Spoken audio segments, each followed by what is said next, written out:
Hello there, world of tankers. Welcome to the channel. I'm your host, Droodles Blitz, and in today's video, I'm going to be showcasing an absolutely insane battle in the T100LT. Today, we are doing a new series on the channel, and this is my 2025 goal, is to start doing replays. There's a lot of replays, obviously, in Blitz. However, not many content creators actually do replay reviews. I mean, yes, there are content creators that show replays, but they don't commentate on them, and they don't really share their opinions and reactions. Well, in today's video, that is what I'm going to do. And if you like this type of content and you'd like to see more replay reviews, especially for any skilled players out there that want to see their replays featured on the channel, well, then we'll see how the video does. If it gets a lot of views, I'll do more of these. And also make sure to click that subscribe button if you like this type of content. So today's replay we're going to be taking a look at is in the T100LT. How many of you have done 7,000 damage? How about 8,000 damage? Anybody breaking 9,000 damage? The most I've ever done is over 10k. But that was a one-off battle, and I haven't gotten a single 10k since in 100,000 games, give or take. I've had a couple 9ks, like we can see in my 268 version 4, but it's kind of wild getting super high damage games. Well, today's video, we're going to be taking a look at a wild game in the T100LT. This is the Tier 10 Soviet Tech Tree Light Tank. Now, what I want to do, which differentiates my replay reviews over other content creators, is I have not actually watched the replay. All I did was skip to the end to make sure that an AFK player was not farmed. That way we could actually see a little bit of exciting gameplay. But apart from that, I have not at all looked at what happens in this replay. I'm going to be experiencing the exact same results and gameplay as you are today. So I did notice that this T100LT player, being highlights in the Origin clan, is running Camo Net, which is an interesting choice as this replay was after the Camo Net and view range changes. For any of you that are unaware, running view range is a better play in a vehicle like the T100LT, at least after Wargaming changed the buffs to Camo Net versus optics on a light tank.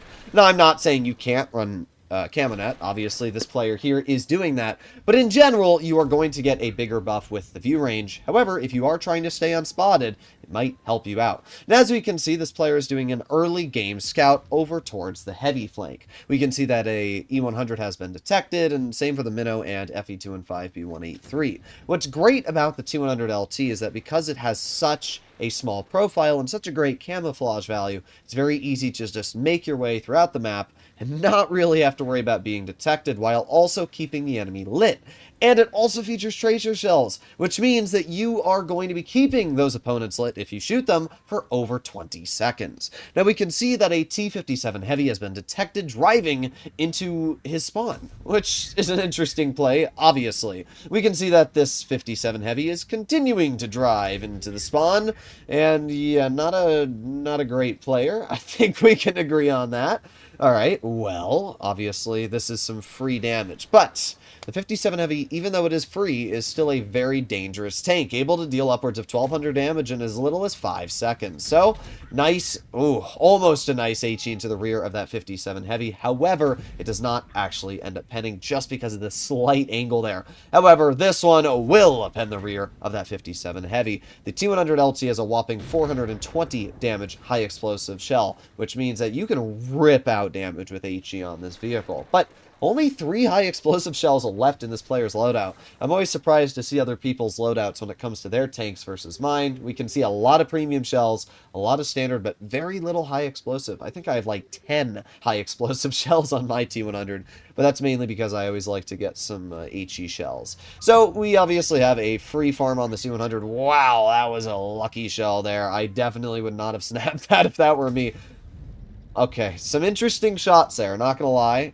Give it a little bit more time, aim it in, you'll get guaranteed pens. Again, you're snapping these shells a little bit too quick. Obviously, I'm not going to be like an armchair player here, but definitely would have been able to bleed out that E100 and Minnow if you had just stayed still and aimed in the shots. It's not like these players are looking at you anyway. You don't have to worry. You're in a complete free farm here situation. But we're starting to get some easy shells out. 3,000 damage is dealt, but that's only a third of the damage output we're going to see in this game. E100 ends up getting a bounce there. I can't tell if this is refined gun or V-stabs. It almost looks like V-stabs, but I don't know. This is 360 meters away, so it's very hard to tell. E100 is just getting absolutely defiled. Now 3,300 damage dealt, and I'm surprised. Oh, I was about to say I'm surprised not loading HE, but again, snapping the shell, aiming the HE on the turret ring, and you will guarantee yourself a pen. Oh, now that's some bad RNG there. But personally, I would just be loading a high explosive shell and firing right at the turret ring, and you'd probably guarantee yourself a 20 damage kill. All right, well, there are some mistakes being made in this battle, but not anything too bad so far. And with 3,400 damage dealt, this is already shaping up to be a pretty good battle. But, uh-oh, this isn't looking too good. We can see that it's not looking great for this player's team. There's only 3 vehicles left, and the enemy team has 5. Now, as I mentioned, the great thing about the T100 LT is that it features tracer shells, meaning that the enemy Minotauro is completely lit up for 20 seconds a pop. The AMX M4 does get lit up, but uh-oh, this is not a great spot you want to be stuck in your T100, because obviously this AMX has your rear, and okay, you are able to get in the cover. Nice. Don't want to lose any unnecessary health. Being in a light tank, especially late game, is one of the most influential moves you can have. And it's because of the fact you have more view range, you have more camo, the same DPM as mediums, and great mobility. And right now, if we look at the enemy lineup, for the most part, they have 3 tank destroyers, which have terrible view range, and apart from that, 1 heavy. But there is an enemy T100 LT, which we haven't seen the entire game, so a player might be AFK, and to be honest, I think they are. Oh, never mind, I take it back. Oh, and a poorly aimed shot there on the T100. Definitely would have taken a little bit of time to aim that in to guarantee the clear. Actually, wait, yeah, we did see the T100. That player was shot earlier, but thankfully, that enemy T100 does make a misplay, and interestingly enough, the AMX does not drive over the ridgeline. That was a poor move from the AMX. If that player had driven over the ridgeline, probably could have pushed this T100 off and gotten the clear. But now the AMX is deciding to play a game of, well, I'm not really sure, to be honest. AMX gets shot, but decides still not to go over the ridgeline, allowing this T100 to get a free bleed out. Okay, well now we have the 40-05. At this point, it is a 1 versus 3, and this is the Kolobanov spot. I mean, this is the position where you see players win. So the AMX drives over the ridge. Oh, misses the shot. That's not some great marksmanship there. And the 40-05 is sitting on the other side of the hill. T100 makes a smart play. Ooh, but bounces the shell on the upper plate. AMX bounces the T100 turret. That is some poor aiming from this AMX. I know he's complaining in chat, but come on, my dude. Just give it a little bit more time aiming and you'll guarantee these pens. AMX does get a pen into the T100 LT, and at this point, the AMX is not in a great situation. T100 gets the easy clear, and yeah, that was some pretty poor playing from the enemy AMX. But there's still 2 tanks left. We have the 40-05, who's getting nuked on the roof right now. The 40-05 has 1,020 health and gets shot again. And we have the Minnow on the other side. Okay, all this Minnow has to do is... not that, bruh. That is all that you didn't have to do. Oh, my Rataroni and cheese. The Minnow makes the biggest misplay ever. And this is why you need a turret against a light tank if you're going to make a play like that. 40-05 is now making an aggressive play once again. Misses the first shell. Looked like that was a high explosive shell. At this point, oh, what are we doing, bro? What are we doing? I don't even feel bad for you at that point if you're going to make that play. It's a 1 versus 1, and judging that we've... Ooh, it's a little sus now. Will the T100 make the poke? The T100 does make the poke, risks it, and gets that biscuit. 9,464 damage. That is a pretty crazy farm.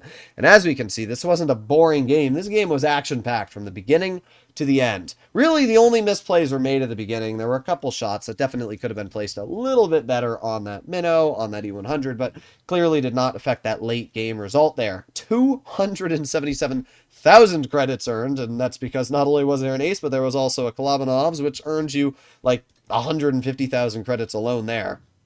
Crazy game for the T100 LT. You know you did a good job when the rest of your team combined only does like 4,000 damage. That's a pretty strong game, and good job to highlights there. We can definitely see why the T100 is such a beast. Because of the tiny profile it features, and because of the fact it has such a goofy turret, it does allow you to get some bounces. I will say the enemy AMX M4 kind of threw that game. I mean, obviously the 4005 and the Minnow 100% sold. If their team had all pushed together, that would have been a guaranteed win, especially if that 4005 had just driven up top the castle and sat there. It would have completely stopped that T100 from being able to control that spot, and then the AMX could have driven over and it would have been over. But when you have multiple people that don't push at the same time, what ends up happening is what we saw as a result. You see the T100 absolutely dismantling each player individually. So a great job to this player here, and a pretty solid game.